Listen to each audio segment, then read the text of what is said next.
matatu za kwenda hizi estates zinastahili zipumzishwe. Yaani matatu ni mzee na hazibadilishangwi. Hata mpya zikitokea haziendangi huko. Ni kama kuna laana huko.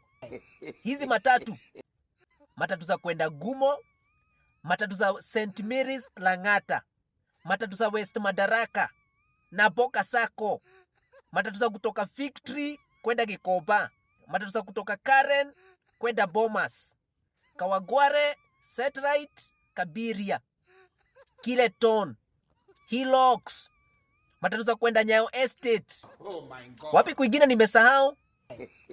Yaani matatu ni mzee. Mpaka ikipiga kona, munasukishwa kwanza.